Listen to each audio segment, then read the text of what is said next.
চালুর আগে জীর্ণ পরিস্থিতি দেশের প্রথম বিআরটি প্রকল্পের স্টেশনগুলোর। লাইন উপযোগী না হলেও বাস কেনার প্রস্তুতি, বিশেষায়িত সেবা নিয়ে অস্পষ্টতা।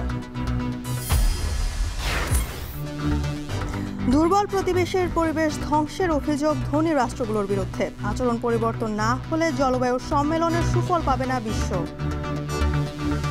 ক্ষতিগ্রস্ত রাষ্ট্রগুলো যে আসলে আন্তরিকভাবে এটির কোনো সমাধান চায় এমন কোনো ইঙ্গিত এখনো পর্যন্ত দেখা যাচ্ছে না। রাজশাহীতে বাড়ছে চুরি, ছিনতাই, লুটপাটের ঘটনা। সিসি ক্যামেরার সংকটে সাইবার ইউনিট, কোটি টাকার সরঞ্জাম প্রয়োজন বলছে পুলিশ।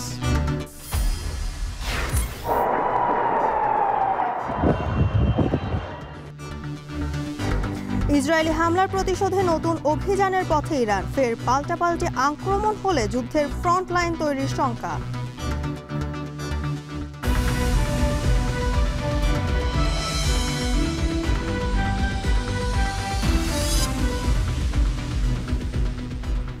স্বাগত এখন বাজারে পুরো আয়োজনের সঙ্গে আছি আমি জানসিন জুথিকা। আবর্জনার স্তূপ, তার ভেতরে ভবঘুরেদের বসবাস। হস্তান্তরের আগে দীর্ঘশ্বাসে পরিণত হয়েছে ঢাকঢোল পেটানো জয়দেবপুর থেকে বিমানবন্দর পর্যন্ত দেশের প্রথম বিআরটি প্রকল্প। 25টি স্টেশন সহ এ প্রকল্পের বিভিন্ন অবকাঠামো এমনভাবে জীর্ণ যে তাতে প্রশ্ন উঠেছে আদৌ এখানে বিশেষায়িত বিআরটি সেবা চালু হবে কিনা। তবে বাস্তব পরিস্থিতি যাই হোক, এই ডিসেম্বরে প্রকল্প হস্তান্তরের পরিকল্পনা নিচ্ছে কর্তৃপক্ষ। বিশেষজ্ঞরা বলছেন নতুন করে খরচ না বাড়িয়ে বিদেশি কোম্পানিকে দেয়া হোক বিশেষায়িত বাস পরিচালনার দায়িত্ব। আজহার লিমনের প্রতিবেদন, ছবি তুলেছেন রেজাউল ইসলাম।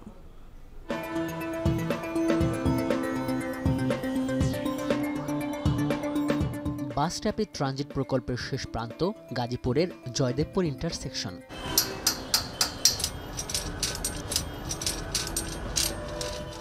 শ্রমিকদের এই ব্যস্ততাকে তুলনা করা যায় দ্রুতগামী, শব্দহীন, দূষণহীন এক যোগাযোগ অবকাঠামোর স্বপ্নকে জাগ্রত রাখার শেষ প্রচেষ্টা হিসাবে। লোক দেখানো প্রকল্প, দায়সারা নির্মাণ আর শত ভোগান্তির জঞ্জালে যে স্বপ্ন বাধা পড়ে আছে এক যুগেরও বেশি সময় ধরে। দেশের প্রথম বিআরটি প্রকল্প আদৌ আলোর মুখ দেখবে কিনা এই আলোচনা যখন চাওয়ার ভেতরে বাইরে, তখন এর সবশেষ পরিস্থিতি দেখতে 2 সপ্তাহ আগে আমরা জয়দেবপুর চৌরাস্তায়। শেষ স্প্যানের কাজ চললেও পরিস্থিতি যে কতটা নড়বড়ে তা শ্রমিকদের কথায় স্পষ্ট। শিটমেন একটা আইতে দেখা গেছে মনে করেন যে 6 মাসের জায়গাতে 1 বছরও পার হয়ে গেছে। তাহলে এই 1 বছর আর কোনো কাজ নেই? না, 1 বছর কাজ নাই, চলছে, কিন্তু প্রকল্প অপাকে রাখে নাই, কিন্তু ধীর গতিতে চলছে। মূলত প্রশ্নবিদ্ধ প্রকল্পের একটি স্মারক হয়ে উঠেছে এই গাজীপুর থেকে বিমানবন্দর 20 কিলোমিটারের এই বিআরটি প্রকল্পটি। 2012 সাল থেকে 2016 সাল মেয়াদি এই প্রকল্পটি পৃথিবীতে সবচেয়ে দীর্ঘ বিআরটি প্রকল্প হিসেবেই রেকর্ড করেনি, এটি একই সঙ্গে রেকর্ড করেছে ব্যয়ের দিক থেকেও। এবং এই প্রকল্পটি শহরতলির মানুষের যে কতটা স্বপ্ন ভঙ্গ করেছে সেটি বোঝা যাবে এর বিবরণীর দিকে তাকালে, যেখানে বলা হয়েছে যে এই নগর যাতায়াতের একটা নতুন এবং একটি আধুনিক পরিবহন সংস্কৃতি গড়ে তোলার কথা। বলা হয়েছিল এভাবে বদলে যাবে শহরতলি। অভিজাত নগর পরিবহন সেবা দিতে থাকবে বিশেষায়িত এমন বাস সার্ভিস। গণমানুষের জন্য এই বাসগুলো শুধু আলাদা উৎসর্গিত লেন ধরে যাতায়াত করবে তা নয়, চওড়া হবে ভারী শিল্প এলাকা দিয়ে যাওয়া সাধারণ সড়কগুলো, উন্নত হবে ড্রেনেজ ব্যবস্থা, মেট্রো রেলের মতো উন্নত আর আধুনিক এমন স্টেশন দিয়ে রাজধানীতে যাতায়াত করবে উপশহরের মানুষেরা। কিন্তু বাস্তবায়ন সংস্থার পক্ষ থেকে যখন বলা হচ্ছে কাজ শেষ, বাকি আর মাত্র 3%, তখন আসলে এর বাস্তবতা কি? আমরা জয়দেবপুর ইন্টারসেকশন থেকে এই বিমানবন্দর যাওয়ার দিকের এই প্রথম এই বিআরটি স্টেশনে এসেছি। আমরা দেখছি যে এই নির্মাণ হওয়ার আগেই মূলত এই স্টেশনটি ভবঘুরেদের একটা আশ্রয় কেন্দ্রে পরিণত হয়েছে এবং প্রচণ্ড গন্ধ আছে এর চারপাশে। অবৈধ গাড়িগুলো তো পার্কিং করে রাখা হয়েছেই, এছাড়া আমরা দেখছি যে এই পুরো এলাকাটি একটা ভাগাড়ে পরিণত হয়েছে। পলিথিন, প্লাস্টিক সহ এলাকার যত আবর্জনা রয়েছে সবগুলোই কিন্তু এখানে স্তূপ করে রাখা হচ্ছে।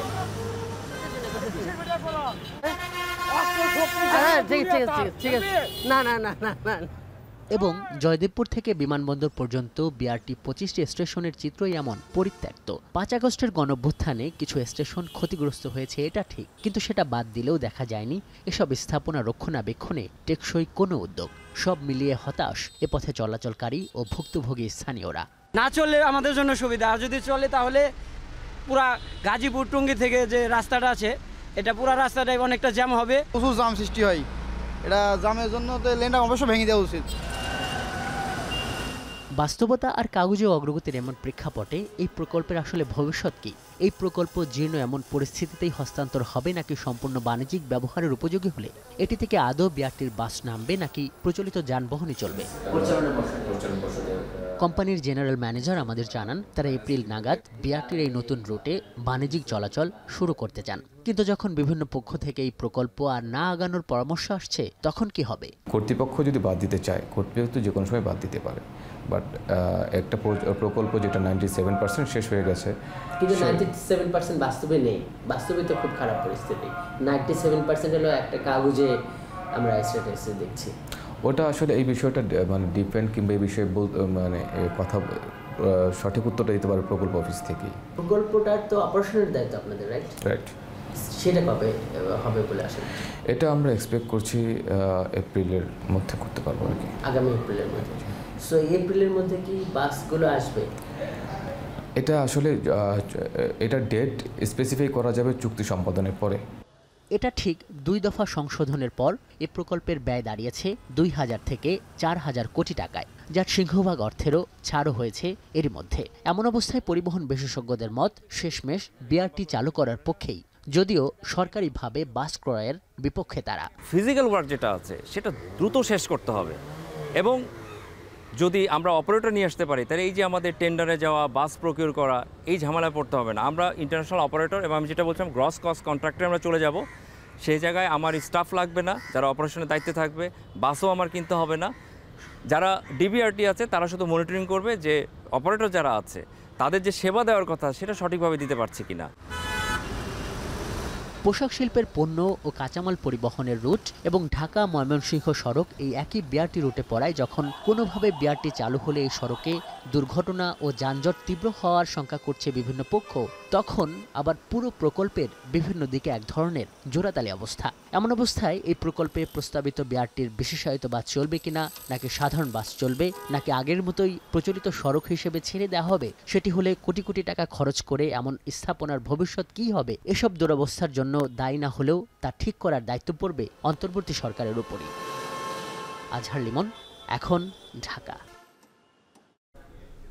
রাজনৈতিক প্রভাব দখলদারদের মামলা, ভূমি অধিগ্রহণ জটিলতায় 6 বছর ধরে ঝুলে আছে কুমিল্লা নোয়াখালী আঞ্চলিক মহাসড়ক 4 লেনের উন্নীতকরণের কাজ। এতে যানজটের নিত্য ভোগান্তিতে কুমিল্লা দক্ষিণ, নোয়াখালী ও লক্ষ্মীপুরের যাত্রীরা।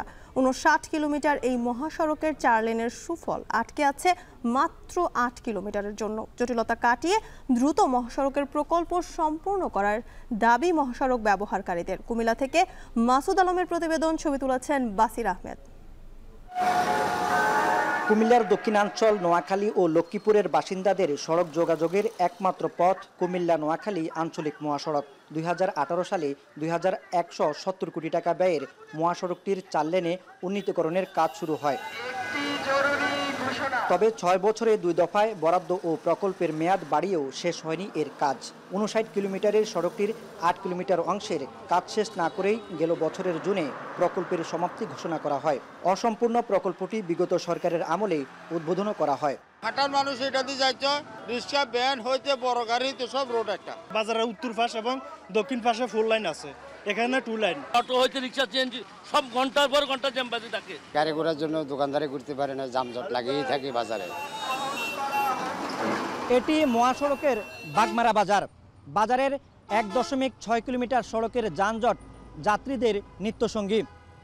অভিযোগ রয়েছে অধিগ্রহণ জটিলতায়, রাজনৈতিক প্রভাব এবং দখলদারদের মামলায় এই যানজট এবং সড়ক উন্নয়ন প্রকল্প ঝুলে থাকার মূল কারণ, যে কারণে হাজার হাজার কোটি টাকা ব্যয়ের এই মেগা প্রকল্পের 8 কিলোমিটার সড়ক এখন যাত্রী সাধারণের গলার কাটা। ভূমি মালিকদের দাবি, জমি অধিগ্রহণ নিয়ে আমলাতান্ত্রিক জটিলতায় ঝুলে আছে প্রকল্পের কাজ। নির্ধারিত মূল্যে সরকারকে জমি দেওয়ার ইচ্ছা থাকলেও অবৈধ দখলদারদের মামলায় অধিগ্রহণ জটিলতা ভোগান্তিতে রূপ নিয়েছে।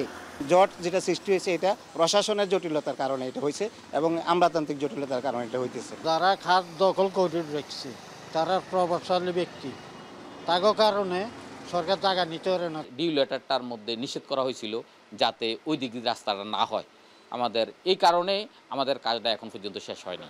তবে সড়ক বিভাগ বলছে প্রকল্পটি সম্পূর্ণ করতে মন্ত্রণালয় থেকে ভূমি অধিগ্রহণের অর্থ বরাদ্দ রাখা হয়েছে, দ্রুতই কাজ শুরু হবে।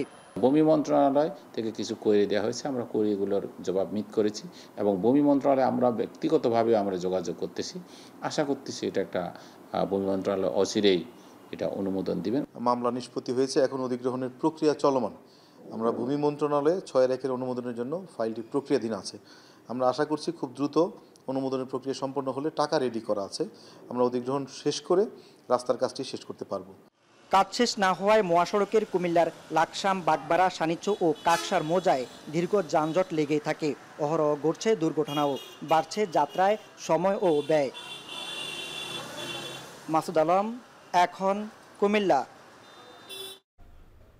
নিরাপত্তার ঝুঁকি বাড়ছে রাজশাহীতে, বাড়ছে চুরি, ছিনতাই, লুটের মতো ঘটনা। পুলিশের সাইবার ইউনিটের সিসি ক্যামেরা সহ নানা সরঞ্জাম সংকটে পড়েছে পুলিশ। সিটি কর্পোরেশনের স্থাপনা সংস্কারের 22 কোটি টাকার বরাদ্দ থেকে এ খাতে পুলিশকে সহায়তা করবে সিটি কর্পোরেশন। দ্রুত সবকিছু স্বাভাবিক করতে উদ্যোগ নেয়ার কথা জানালেন পুলিশের শীর্ষকর্তা। সজিব আহমেদের ক্যামেরায় রাকিবুল হাসানের রিপোর্ট। 26 অক্টোবর সন্ধ্যা 7:15 হঠাৎ করেই রাজশাহী নগরীর সড়ক থেকে একজনকে অটোরিকশায় তুলে নিয়ে যাচ্ছে একদল লোক। সামাজিক যোগাযোগ মাধ্যমে এমন ভিডিও ছড়িয়ে পড়লেও কে বা কারা তার সন্ধান মেলেনি। পথচারী থেকে যানবাহন চালক অনেকেরই অভিযোগ, নগরীতে বাড়ছে কিশোর গ্যাংয়ের দৌরাত্ম্য, প্রায় ঘটছে চুরি ছিনতাইয়ের মতো ঘটনা। এ নিয়ে দুশ্চিন্তা বাড়লেও পুলিশের তৎপরতায় ঘাটতি আছে বলে মনে করছেন নগরবাসী। দেখলে পারে মনে করেন তাড়া করে, তাড়িয়ে ধরে মাথায় বাড়ি মারে। একজনকে শাবল মারলো মাথা থেকে, যেহেতু মরে গেল রিস্কাওয়ালা, আর রিস্কাওয়ালা নিয়ে যায় ধরা পড়ে গেছে। 5 তারিখ রাতেই জিডি করেছি। এখন পর্যন্ত কোনো এটার মানে সমাধান বা এটার কোনো ফলাফল আমাদেরকে এখন পর্যন্ত আমরা জানতে পারিনি। বিভিন্ন এলাকা ভিত্তিক যেরকম টহল চলছিল আগে, সেরকম টহলে নামতে হবে এবং কিশোর গ্যাংগুলোকে চিহ্নিত করতে হবে। পুলিশ বলছে, বিগত সময়ে নগরীর বিভিন্ন জায়গায় সিসি ক্যামেরা থাকায় অপরাধ দমন অনেকটা সহজ ছিল। তবে গেল 5 আগস্টের পর নগরীর বিভিন্ন স্থানে প্রায় 450 সিসি ক্যামেরা ভেঙে ফেলা হয়, পুড়িয়ে ফেলা হয় পুলিশের সাইবার ক্রাইম ইউনিটের কন্ট্রোল রুম। সিসি ক্যামেরা না থাকলে আমাদের যে সাইবার ইউনিটটা আছে, সাইবার ইউনিটে অনেক কিছু নষ্ট হলেও আমরা মোটামুটি সীমিত আকারে আবার সাইবার ইউনিটটা সচল করছি বা তথ্য প্রমাণ উদ্ঘাটন করার চেষ্টা করতেছি। এ অবস্থায় নগরীর নিরাপত্তায় পুলিশের পাশে দাঁড়াচ্ছে রাজশাহী সিটি কর্পোরেশন। প্রতিষ্ঠানটির সংস্কার কাজে গৃহীত 22 কোটি টাকার প্রকল্পে গুরুত্ব পাচ্ছে পুলিশের সিসি ক্যামেরার বরাদ্দ। সিসিটিভিগুলো মেনটেন্যান্সের জন্য আমরা সিটি কর্পোরেশন থেকে মহানগর পুলিশকে আমরা 50,000 টাকা মান্থলি দিয়ে থাকি। এটা আরও অব্যাহত থাকবে। ভবিষ্যতে যাতে নগরবাসী নিরাপদ থাকে, দুই দপ্তর মিলে আমরা একসাথে বসে কাজ করি। নগর পুলিশের বিভিন্ন ভবনের নিরাপত্তায় এরই মধ্যে সিসি ক্যামেরা বসানোর কাজ শুরু হয়েছে। তবে সাইবার ইউনিটকে ঘুরে দাঁড়াতে কোটি টাকার সরঞ্জাম প্রয়োজন বলছে পুলিশ সদর দপ্তর। 500 সিসি ক্যামেরা হিসাব করতে গেলে এটার সাথে আনুষঙ্গিক মিলে সেটাও মানে কোটি টাকার উপরে। প্রাইভেট প্রতিষ্ঠানকে আমরা রিকোয়েস্ট করতেছি আমরা যে ওনারা যদি দেয় সেটাও আমাদের কাজে লাগাতে পারবো।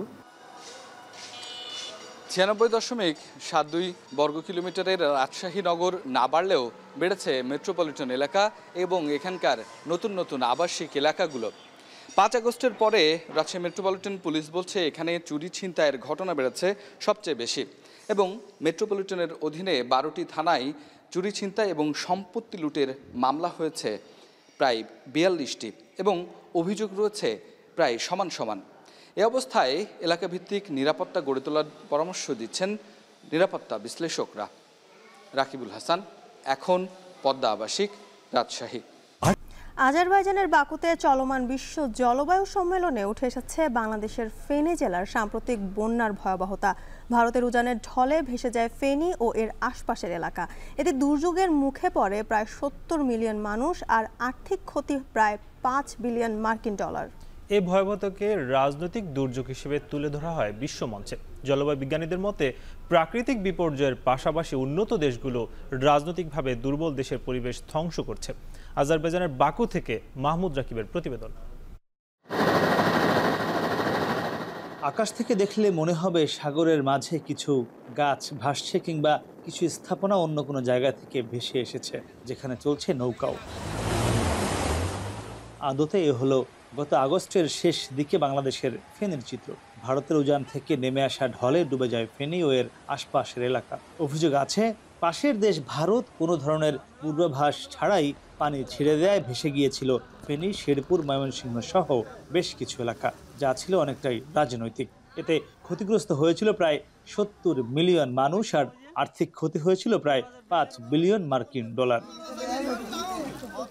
পরিসংখ্যান বলছে ২০২৪ সালে এখন পর্যন্ত বাংলাদেশে বন্যা হয়েছে ৬টি আর ঘূর্ণিঝড় ৩টি।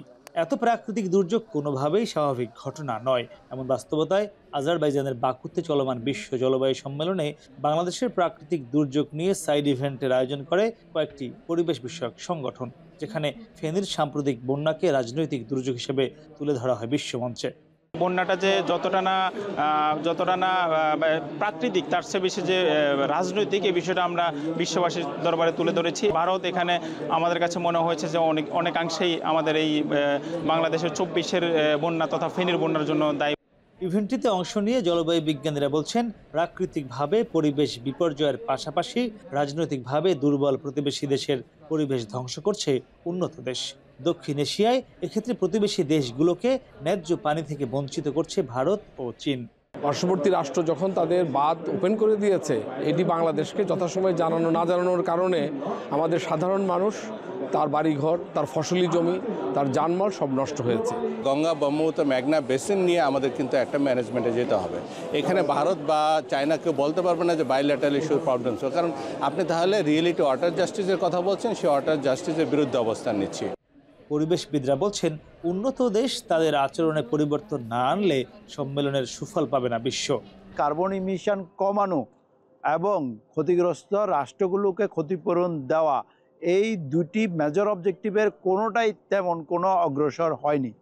সেই হিসাবে বলা যায় যে এই আলোচনায় দায়ী রাষ্ট্রগুলো আলোচনার নামে সময় ক্ষেপণই করছে। ক্ষতিগ্রস্ত রাষ্ট্রগুলো যে আসলে আন্তরিকভাবে এটির কোনো সমাধান চায় এমন কোনো ইঙ্গিত এখনো পর্যন্ত দেখা যাচ্ছে না। উন্নত দেশগুলো পরিবেশের ভারসাম্য রক্ষা না করে উল্টো পরিবেশ বিরোধী কার্বন ও নানান জ্বালানি ব্যবহার দিন দিন বাড়াচ্ছে, পাশাপাশি দুর্বল দেশগুলোকে রাজনৈতিকভাবে নানা দিক দিয়ে প্রাকৃতিক বিপর্যয়ের দিকে ঠেলে দিচ্ছে, যা পরিবেশ ধ্বংসকে আরও ত্বরান্বিত করছে। তাই পরিবেশ কর্মীরা বলছে এই পৃথিবী টিকে থাকবে নাকি খুব শিগগিরই ধ্বংস হবে, এখন তা পুরোপুরি নির্ভর করছে এই বিশ্ব মোড়লদের উপরেই। মাহমুদ রাকিব, এখন বাকু, আজারবাইজান। দেশ টিভির ব্যবস্থাপনা পরিচালক আরিফ হাসানকে গ্রেপ্তার করেছে বিমানবন্দর পুলিশ। রোববার দিবাগত রাতে হজরত শাহজালাল আন্তর্জাতিক বিমানবন্দর এলাকা থেকে গ্রেপ্তার করা হয় তাকে। গণঅভ্যুত্থানে আহত হওয়া সজীব নামে এক শিক্ষার্থীর করা হত্যা চেষ্টা মামলায় তাকে গ্রেপ্তার দেখানো হয়। রোববার সকালে তাকে আদালতে তোলা হবে। পুলিশের পক্ষ থেকে জানানো হয়েছে 10 দিনের রিমান্ড আবেদন করা হবে। এছাড়াও তার নামে দুর্নীতি দমন কমিশনের করা মামলা তদন্তাধীন রয়েছে।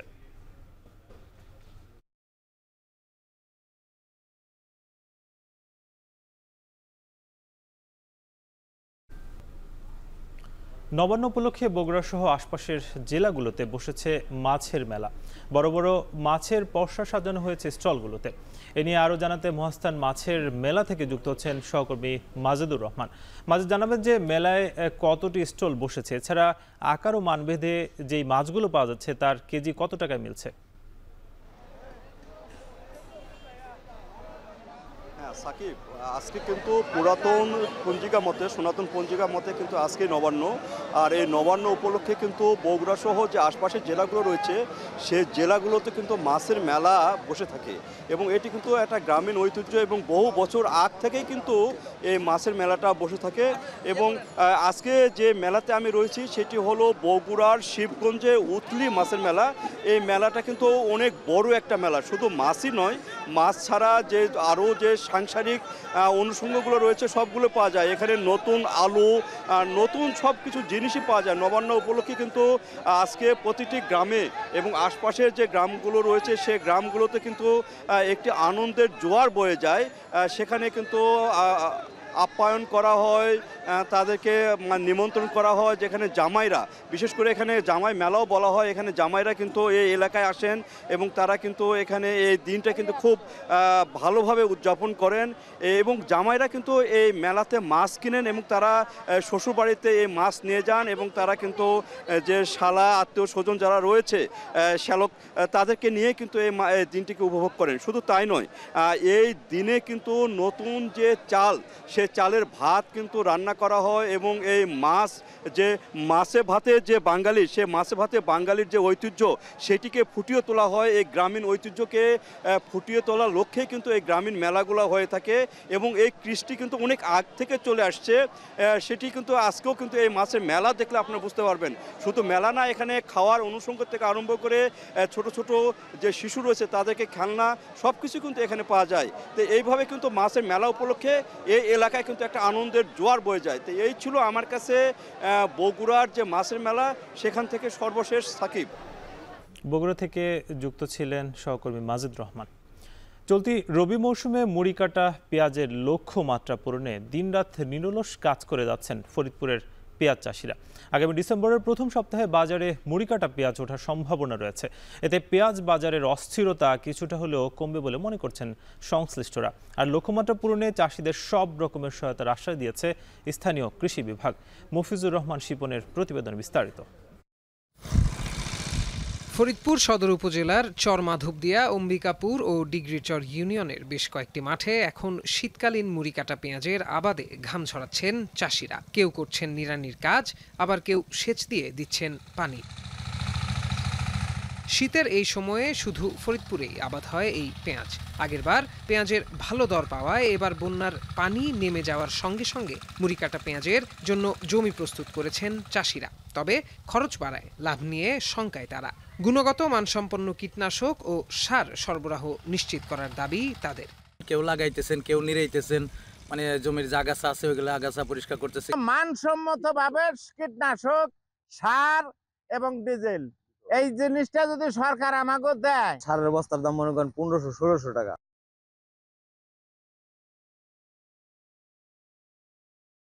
আর কেউ করবে না। কৃষক লাভবান হলে দেশ উন্নত থাকবে। এবছর 5300 হেক্টর জমিতে শীতকালীন মুড়ি কাটা পেঁয়াজ চাষ করছেন চাষিরা। জেলা কৃষি বিভাগের এই কর্মকর্তা জানালেন, আবাদের লক্ষ্যমাত্রা পূরণে সব রকম সহযোগিতা নিয়ে চাষিদের পাশেই আছে কৃষি বিভাগ। ফরিদপুর জেলায় চলতি মৌসুমে 43,260 হেক্টর জমিতে পেঁয়াজের লক্ষ্যমাত্রা নির্ধারণ করা হয়েছে। এর মধ্যে মুড়ি কাটা পেঁয়াজ হচ্ছে 5300 হেক্টর জমিতে আমরা লক্ষ্যমাত্রা নির্ধারণ করেছি। আশা করতেছি যে হেক্টর প্রতি 14.5 মেট্রিক টন পার হেক্টর এখানে ফলন পাবো এবং যেখান থেকে প্রায় 76,850 হেক্টর 76,850 মেট্রিক টন পেঁয়াজ এখান থেকে উৎপাদন হবে। জেলায় 3 প্রকারের পেঁয়াজ আবাদ হয়। এর মধ্যে রয়েছে হালি, দানা ও মুড়ি কাটা পেঁয়াজ। দেশের মোট পেঁয়াজ উৎপাদনের দিক থেকে দ্বিতীয় বৃহত্তর জেলা ফরিদপুর। এখন ফরিদপুর। দিনাজপুরে বাড়ছে শীতের প্রকোপ, কুয়াশার চাদরে ঢাকা রয়েছে এই অঞ্চলের জনপদ। এ নিয়ে আরও জানাতে দিনাজপুরের হিলি থেকে যুক্ত হচ্ছেন সহকর্মী সোহেল রানা। সোহেল, শীতের তীব্রতা কেমন দেখছেন এবং কুয়াশার কারণে সড়কের যান চলাচল স্বাভাবিক আছে কিনা জানাবেন।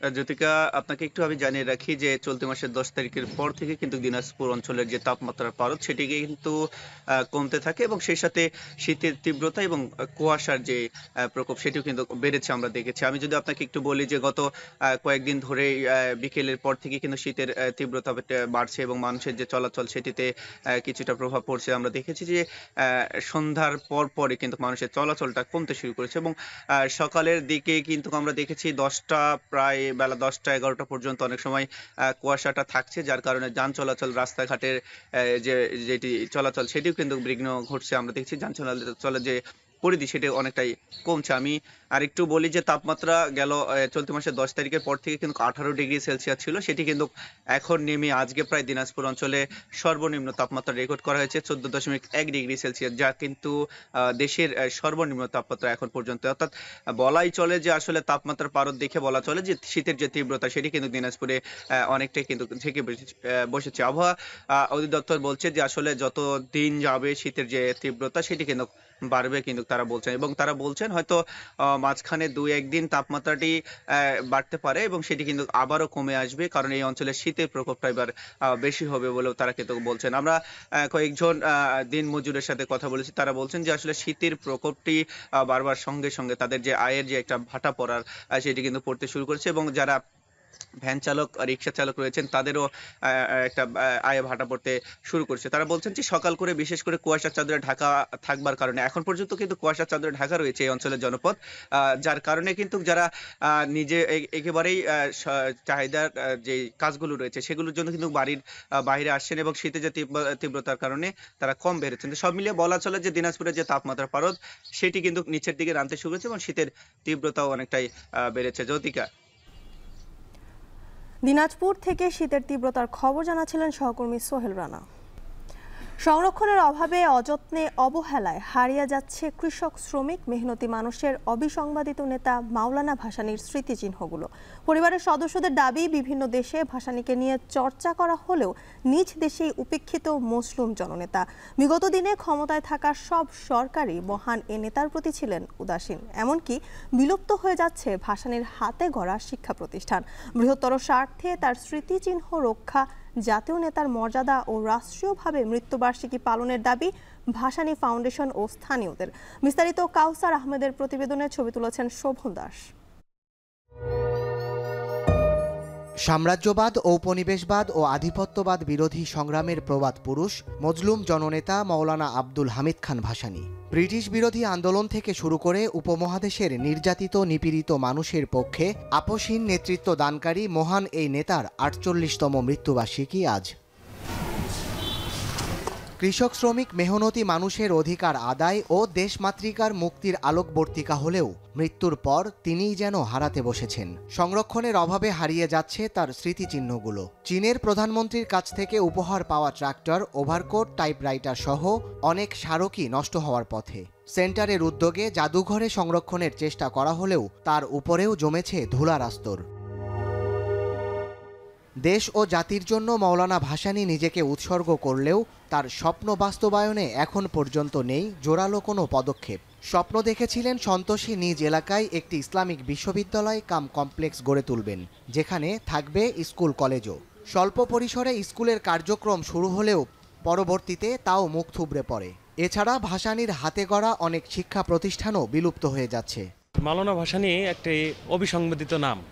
শুধু এই ইন্ডিয়ান সাবকন্টিনেন্টে যদি বলেন, শুধু মাওলানা ভাসানীর নাম চর্চা হয় না, এশিয়া, আফ্রিকা, ল্যাটিন সমস্ত বিশ্বে মাওলানা ভাসানীর নাম চর্চা হয়। শুধুমাত্র তার যে চিন্তা আদর্শ আছে, সেই চিন্তা এবং আদর্শের উপর ভিত্তি করে একটি রাষ্ট্র গঠন করা যেতে পারে। মাওলানা ভাসানীর যে ইতিহাসের সাথে যে অতপ্রতভাবে জড়িত, এটা যাতে সকলেই জানতে পারে তার একটা ব্যবস্থা করা। মাওলানা ভাসানীর যে শেষ স্বপ্ন আপনারা জানেন যে ইসলামী বিশ্ববিদ্যালয় করতে চেয়েছিলেন, সেটি মুখ থুবড়ে পড়েছে, সেটি এখন ইতিহাসের পাতা থেকে প্রায় নাই হয়ে গিয়েছে। রাষ্ট্রভাষা সংগ্রাম পরিষদের উনি সভাপতি, স্বাধীনতা উপদেষ্টা মণ্ডলীর সভাপতি, কোথায় কোন ইতিহাসে উনি নেই।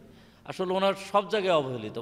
সাম্যের দেশ ও বিশ্ব গড়ে তুলতে বৈষম্য বিরোধী, স্বাধীনতা ও মানব কল্যাণের পক্ষে কাজ করেছেন ভাসানী। শুধু বাংলাদেশ নয়, সারা বিশ্বের নির্যাতিত মানুষের নেতা ছিলেন তিনি। মুক্তিযুদ্ধে বিশেষ অবদান রাখার পরও রাষ্ট্রীয়ভাবে তাকে সম্মান জানানো হয়নি। জাতীয় নেতার মর্যাদার পাশাপাশি মাওলানা ভাসানীর মৃত্যুবার্ষিকী রাষ্ট্রীয়ভাবে পালনের দাবি বিশিষ্টজনদের।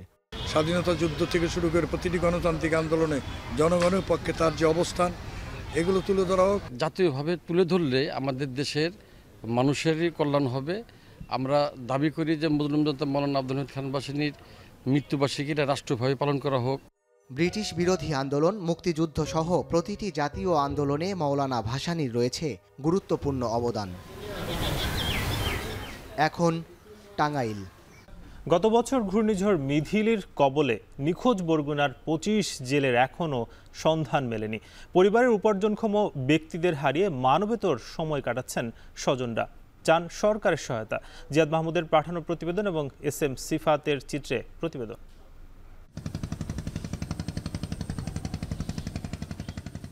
সব ট্রলার ফিরে আসে, শুধু ফেরে না বরগুনার ঢোলুয়া ইউনিয়নের মরখালী গ্রামের আলামিন কিংবা আউয়াল বিশ্বাসের ট্রলার।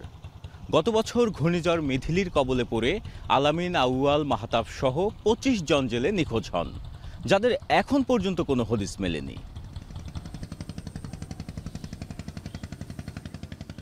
বিলকিস বেগম এই ট্রলার ডুবির ঘটনায় হারিয়েছেন 2 সন্তান।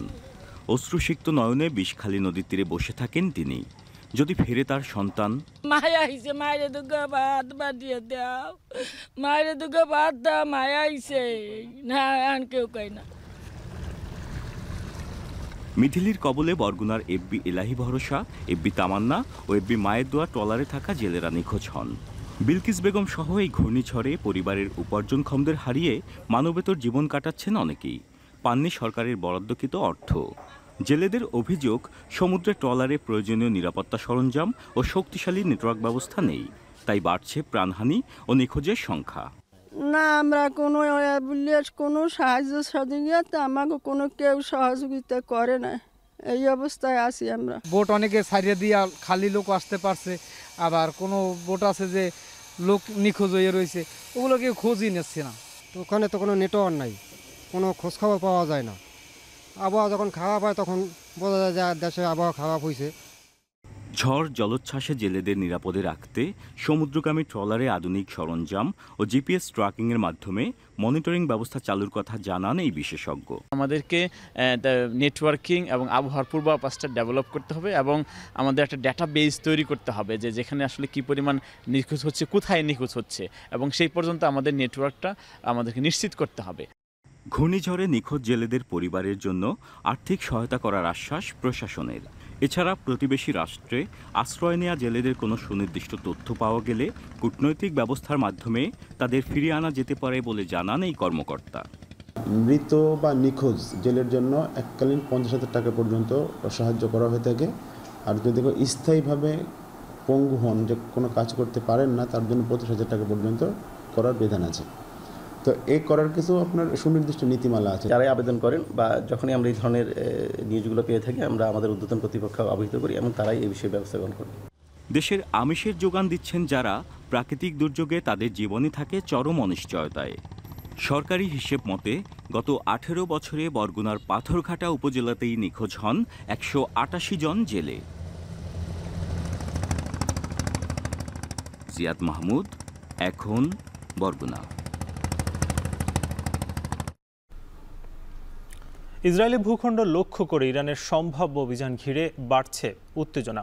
এপ্রিল-অক্টোবরের হামলা থেকেও এবারের হামলাটি শক্তিশালী হতে পারে। ইসলামিক রেভলিউশনারি গার্ড কর্পসের সঙ্গে দেশটির সেনাবাহিনীও যোগ দিতে পারে এবার। তেহরানের হামলার পর তেল আবিব পাল্টা হামলা চালালে আরেক যুদ্ধের ফ্রন্টলাইন তৈরির শঙ্কা মধ্যপ্রাচ্যে। তৌহিদুর রহমান জানাচ্ছেন বিস্তারিত। এপ্রিলে সিরিয়ায় থাকা ইরানি কনসুলেটে ইসরায়েলি হামলার জবাব দিতে 300টির বেশি মিসাইল ও ড্রোন দিয়ে তেল আবিবকে লক্ষ্যবস্তু করে ওই মাসেই ট্রু প্রমিস 1 নামের অভিযান চালায় তেহরান। এরপর হামাস নেতা ইসমাইল হানিয়া, হিজবুল্লাহ নেতা হাসান নাসরাল্লাহ সহ ইরানপন্থী বেশ কয়েকজন শীর্ষ নেতাকে হত্যার জেরে 1 অক্টোবর ট্রু প্রমিস 2 নামের অভিযানে ইসরায়েলে প্রায় 200টি ক্ষেপণাস্ত্র ছোড়ে ইরান। 26 অক্টোবর ইরানে চালানো ইসরায়েলের বিমান হামলায় নিজেদের 4 সেনা হারানোর পর আবারও প্রতিশোধের নেশায় জ্বলছে তেহরান। এবার ট্রু প্রমিস 3 অভিযানের পথে হাঁটতে থাকায় ইরান ইসরায়েল উত্তেজনাও এখন তুঙ্গে। ইরানের আগের 2টি হামলার চেয়েও আসন্ন হামলাটি আরও বেশি শক্তিশালী হবে বলে ধারণা করছেন বিশ্লেষকরা। কারণ সবশেষ ইসরায়েলি হামলায় শুধু সেনাদেরই হারায়নি, ক্ষতিগ্রস্ত হয়েছে একটি গোপন পরমাণু গবেষণা কেন্দ্র। তাই অস্তিত্বের প্রশ্নে ইরানের আসন্ন অভিযান ট্রু প্রমিস 3 ভয়াবহ হতে পারে বলে মত বিশ্লেষকদের। الدرجة الأولى هو على قضية نتائج الانتخابات والصراع الانتخابي. إسرائيل سيتراجع الحديث فيها إلى ما بعد 5 نوفمبر. ইসরায়েলের বিরুদ্ধে ইরানের আগের প্রতিক্রিয়াগুলো ইসলামিক রেভলিউশনারি গার্ড কর্পস IRGCর দ্বারা পরিচালিত হলেও এবার তাদের সঙ্গে দেশটির সেনাবাহিনীও যুক্ত হওয়ার আভাস মিলছে। অর্থাৎ দুই বাহিনীর আলাদা দায়িত্ব থাকলেও ইসরায়েলের বিরুদ্ধে এক সত্তা হয়ে অভিযান চালাতে যাচ্ছে IRGC ও ইরানি সেনাবাহিনীর সদস্যরা। তবে গাজায় যদি ইসরায়েল আগ্রাসন বন্ধ করে তাহলে মধ্যপ্রাচ্যের সব উত্তেজনাই থেমে যাবে বলে মনে করেন বিশ্লেষকরা। تهدئة بين إيران وإسرائيل في حالة واحدة إذا تخلت إسرائيل عن عنجهيتها ومنحت الفلسطينيين حقوقهم كاملة. এদিকে যুক্তরাষ্ট্রসহ পশ্চিমা মিত্রদের সহায়তায় ইসরায়েল আগ্রাসন চালানোর সাহস দেখালেও এসবের তোয়াক্কা করে না ইরান। বরং তেহরানের স্যাটেলাইট ইমেজিং সক্ষমতা, ক্ষেপণাস্ত্র উন্নয়ন এবং রাশিয়ার সাথে সম্পর্ক জোরদারের কারণে বিশেষভাবে উদ্বিগ্ন পশ্চিমারাই। উদ্বেগের বড় একটি কারণ হলো সাম্প্রতিক বছরগুলোতে 15টির বেশি স্যাটেলাইট উৎক্ষেপণ করেছে ইরান। এর মধ্যে বেশ কয়েকটিতে রাশিয়ার সহযোগিতা নিয়েছে দেশটি। এই স্যাটেলাইটগুলো কৃষি এবং গবেষণার মতো বেসামরিক উদ্দেশ্যে উৎক্ষেপণ করার দাবি করা হলেও এর আড়ালে সামরিক প্রচেষ্টার কোনো কিছু যুক্ত থাকতে পারে বলে মনে করেন পশ্চিমারা, যার মাধ্যমে নজরদারি, সামরিক সক্ষমতা ও গোয়েন্দা তথ্য সংগ্রহে তেহরান তার সক্ষমতা বাড়াচ্ছে বলেও শঙ্কা রয়েছে। তৌহিদুর রহমান, এখন বিশ্ব। ভয়াবহ বায়ু দূষণের ধোঁয়ায় ঢাকা পড়েছে ভারতের আগ্রার তাজমহল। আগ্রা ও এর আশপাশের এলাকায় শস্যের গোড়া পোড়ানোয় দূষণের মাত্রা বেড়েছে কয়েক গুণ। ধোঁয়ায় রাজধানী দিল্লি ও ভারতের উত্তরাঞ্চলের ব্যাহত হচ্ছে বিমান ও রেল চলাচল। বিপাকে পড়েছেন দিল্লির বাসিন্দারা। পরিস্থিতি নিয়ন্ত্রণে শিক্ষা প্রতিষ্ঠানের পাশাপাশি বন্ধ রাখা হয়েছে নির্মাণ কাজ। বিস্তারিত জানাচ্ছেন তানভীর জনি। একদিকে বায়ু দূষণ, অন্যদিকে শীতের আগমনী বার্তায় তাপমাত্রা কমতে থাকায় বাড়ছে কুয়াশার পরিমাণ। ভারতের উত্তরপ্রদেশের বেশিরভাগ অঞ্চল এখন ধোঁয়ায় আচ্ছন্ন।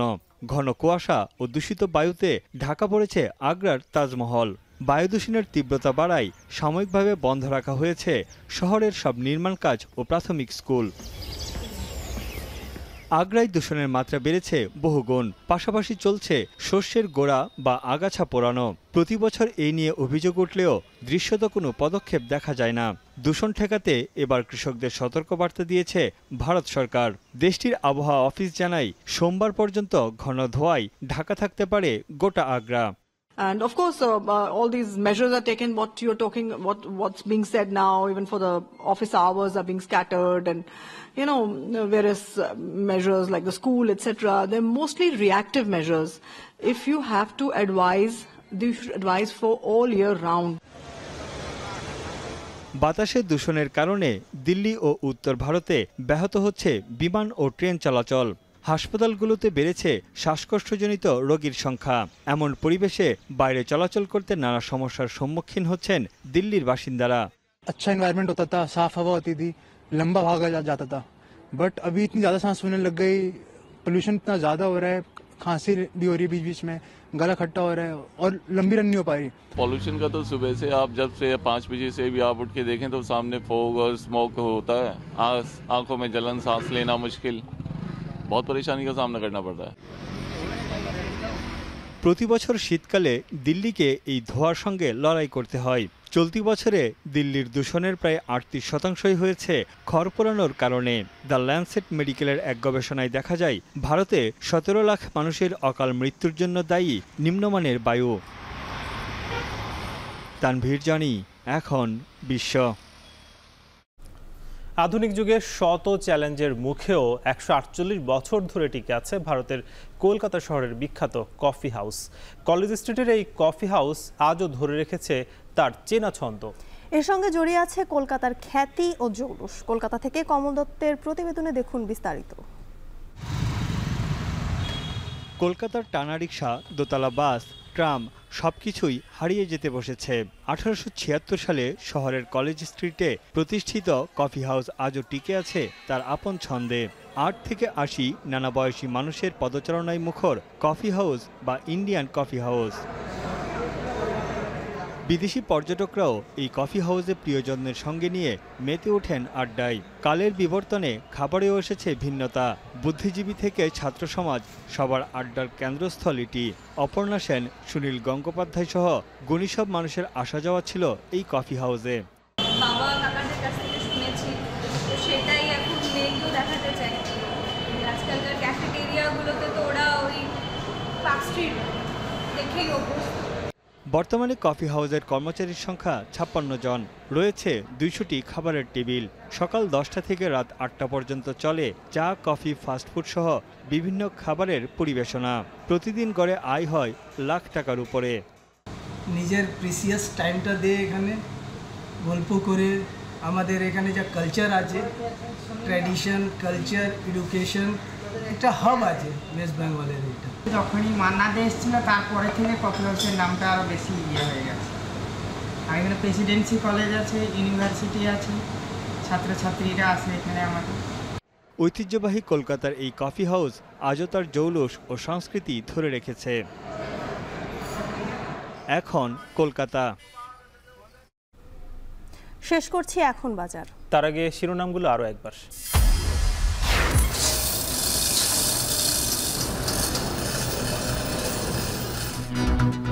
চালুর আগে জীর্ণ পরিস্থিতি দেশের প্রথম বিআরটি প্রকল্পের স্টেশনগুলোর। লাইন উপযোগী না হলেও বাস কেনার প্রস্তুতি, বিশেষায়িত সেবা নিয়ে অস্পষ্টতা। দুর্বল প্রতিবেশীর পরিবেশ ধ্বংসের অভিযোগ ধনী রাষ্ট্রগুলোর বিরুদ্ধে। আচরণ পরিবর্তন না হলে জলবায়ু সম্মেলনের সুফল পাবে না বিশ্ব। ক্ষতিগ্রস্ত রাষ্ট্রগুলো যে আসলে আন্তরিকভাবে এটির কোনো সমাধান চায় এমন কোনো ইঙ্গিত এখনো পর্যন্ত দেখা যাচ্ছে না। রাজশাহীতে বাড়ছে চুরি, ছিনতাই, লুটপাটের ঘটনা। সিসি ক্যামেরা সংকটে সাইবার ইউনিট, কোটি টাকার সরঞ্জাম প্রয়োজন বলছে পুলিশ।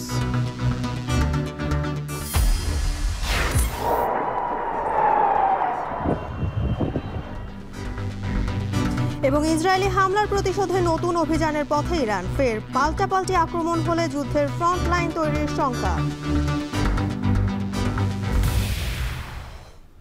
এই ছিল এখন বাজারে। এখন টেলিভিশন ওয়েবসাইটে দেখতে ভিজিট করুন www.ekhon.tv। এছাড়া ফেসবুকে দেখতে ভিজিট করুন facebook.com/tv.ekhon। এছাড়া ইউটিউবে দেখতে ভিজিট করুন youtube.com/c/ekhon tv।